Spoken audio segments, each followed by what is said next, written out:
I didn't meet the Lord on my own. I didn't have this whole revelation by myself. I came into the church and I was greeted by Him through so many people. My church didn't leave me as a hello or as a little sign in on a paper. They became my friends, they became my leaders, they became my confidants, they became my bridesmaids, they became my fiancé. They showed me the heart of Christ, they showed me how to love them back. I got to experience that in my church.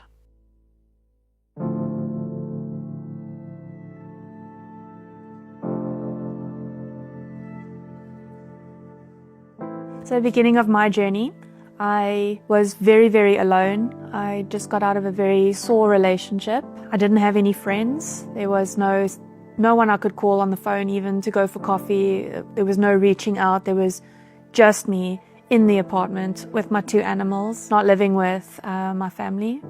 I was in a lot of debt, adding to more depression. I just wasn't living a sober life either. I completely lost the will to live when I saw the amount of debt that was in front of me. The fact that I had no one else, it was just me, and drugs do play with your mind. But the ex that I was with, his family are part of Just Gen.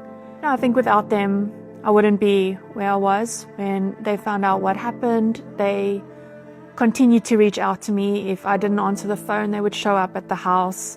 They brought me to the Christmas by Carols, the end of 2022, and then that New Year's Eve service. Because of the state that I was in and also my history, you couldn't say hello to me without inducing emotion in me. I wasn't used to being acknowledged as a person. From there, they introduced me to a lady and her husband that live in the complex that I live now. And we thought that we could be quick friends, so she gave me her number. And then at the New Year's service, this was Kiara. She came and she tapped me on the shoulder, pulled me out right before the countdown started, and then spread my guts, told everything that was just happening in that time frame, overwhelmed her, and then she threw it back at me and she's like, I'm not going to leave you alone. Then her husband Matthew came down, he brought us communion, and then that moment just changed life for me. I think the next day she showed up at my house, but she was relentless in her pursuit of me. She gave me the purple book and she helped me work through it. And then I continued to go to Just Gen in Pinehurst.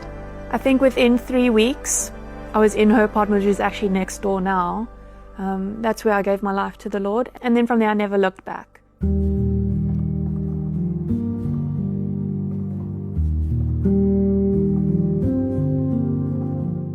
I got to know the Lord through just questioning. I think I went with her to community.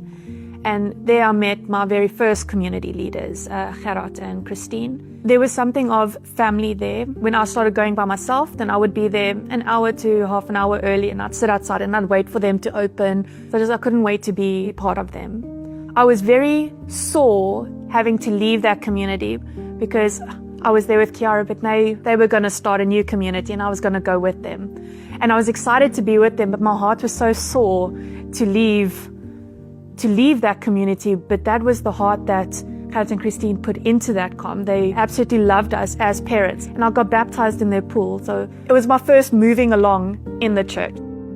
Kiara for me is my first person. Before other friends got involved, there was just one pivotal moment.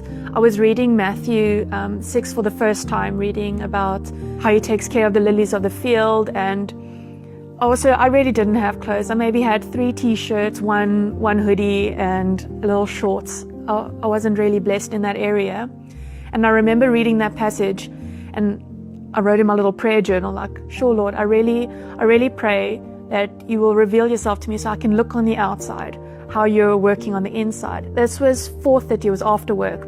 Kiara knocked at the door. While I was in that moment, I had it, and I walked to the door. I'm like, oh, why are you here?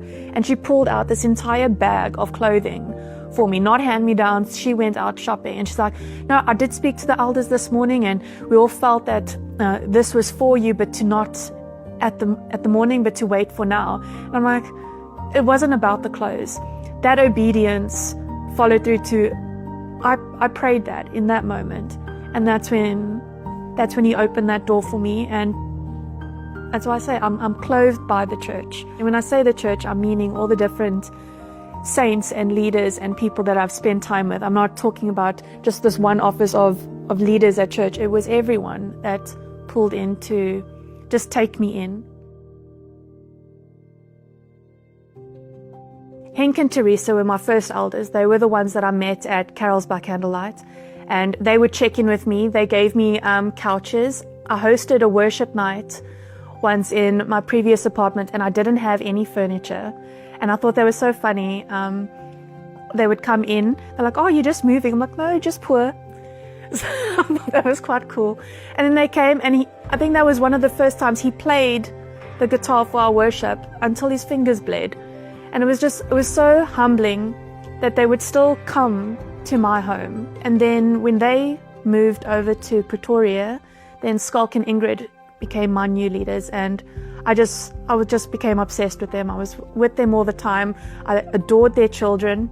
I took ownership and heart of the sovereign king, and I understood that concept, and I gave myself to it. But I didn't grow up with the dad, so I also didn't understand really that the father heart is different. It's a different affection. It's a different way you can come to him and feel safe with him. And Skalk showed me what that heart is, and he taught me that beautiful father heart of the Lord.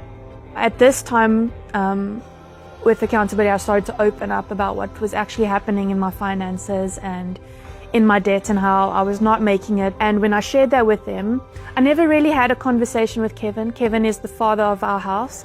There would be brief interactions, but I always felt covered, but I couldn't explain why.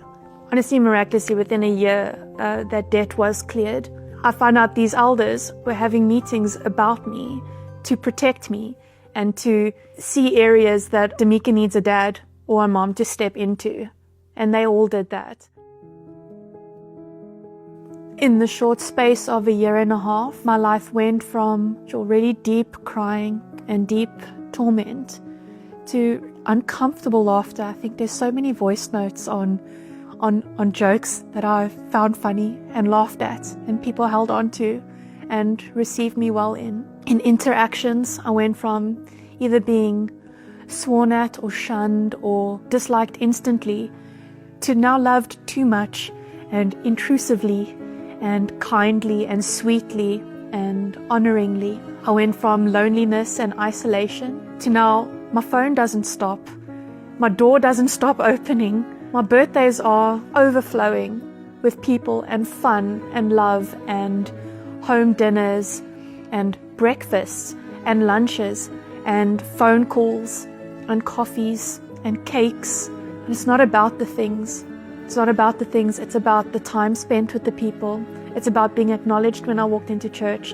It's about being noticed if I wasn't there, and called when I'm sick. And when I get engaged, that people will drive 5 hours to make sure that they're there to celebrate us and to open up their homes so we can have all of our friends there, and to offer to plan the wedding, and to offer to cater for it, and to offer to take my photos so that they'll be a little bit better than my iPhone. It wasn't a once-off hello. It wasn't a once-off, oh, you can just come to our house and then never contact it again. It was continuous, and what I've experienced, I really hold true to paying it forward.